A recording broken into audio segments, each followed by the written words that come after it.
Ladies and gentlemen, welcome. Good morning. So we're going to go probably for about 45 to 50 minutes, and we're going to adjust the presentation based on where your business is at this time and how we can help position your company to be a company that can do business with a Southern California gas company, an AT&T, who we happen to have Ms. Karen Bowman in the room. Just wait a minute real quick. If you haven't talked to her, she is one of the toughest ladies to get your company vetted by. If you can get through an AT&T vetting, you are ready to go. You, as a matter of fact, you will smoke on the feds if you can get through an AT&T vetting. I've had first-hand experience with that. So I can speak from experience in knowing that some of the material we're going to provide for you today is going to help you. Well, we need you to sit in the first 2 rows here or the first 4 rows there so you can get on camera. You're on camera, Mr. Morocco. So anyway, welcome today. Let's do a quick introductions real quick, okay? Karen Bowman, AT&T Global Supplier Diversity.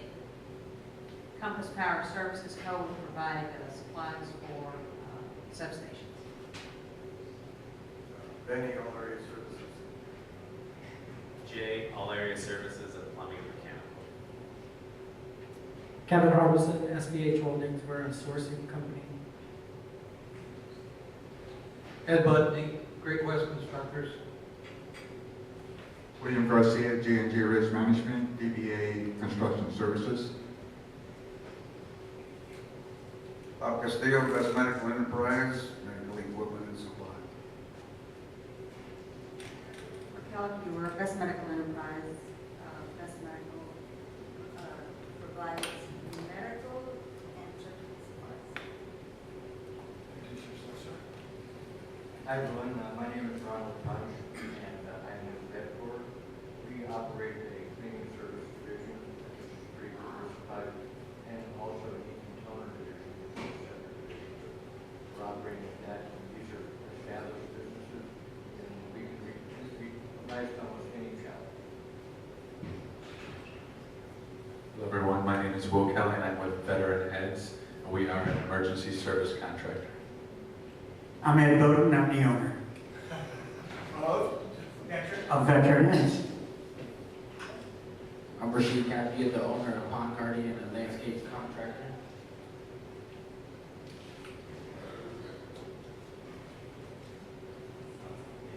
Hello, Shnani, Real Estate Commercial Services.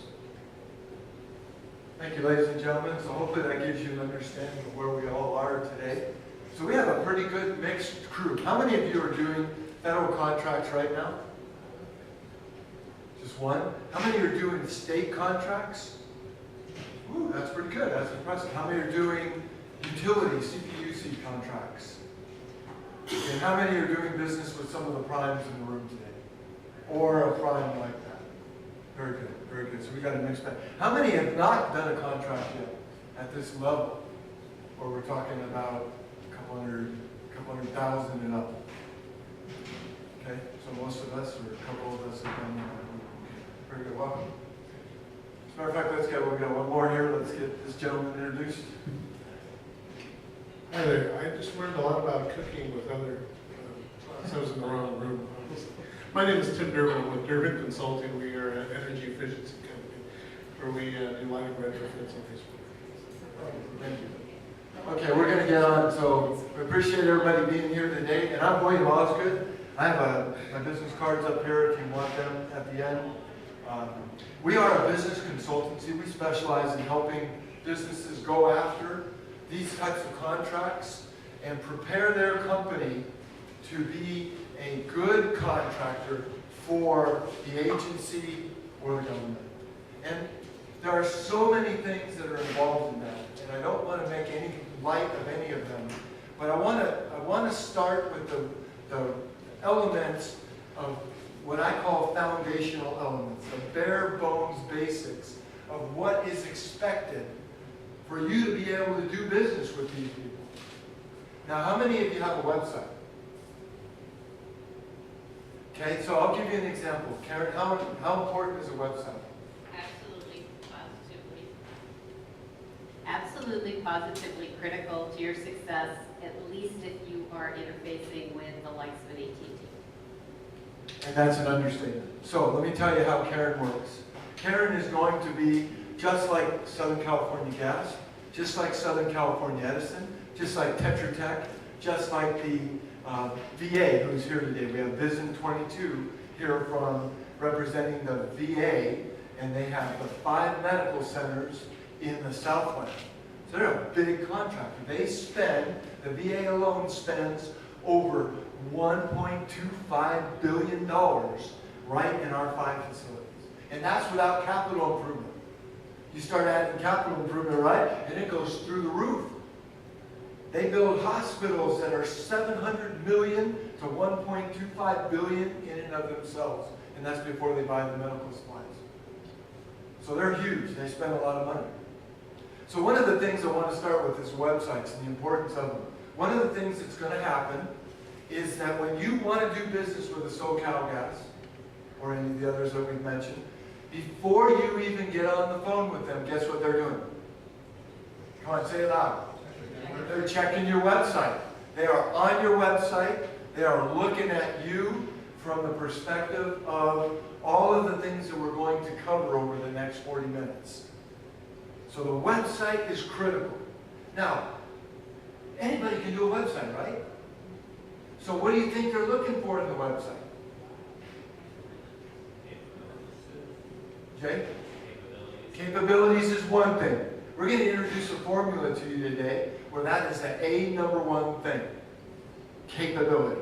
I'm going to give you the formula right now. We're going to come back and pick it up. 3C, 1P. And I'm going to give you the vernacular for that right now. And everything that we talk about today needs to be accentuated. Is that a good word? Accentuated for this presentation. Okay? Capability is #1. Capacity is #2. Credibility is #3. We're going to spend some time on that. #4 is past performance. And we're going to cover all those when we get to them. But I want you to begin thinking about that. Some of you have some great past performance. So the critical question becomes, how are you marketing it? How is Southern California Gas going to know about your past performance? How is an AT&T going to know about your past performance? How is the VA going to know? Or any of the other water districts that are here, for example.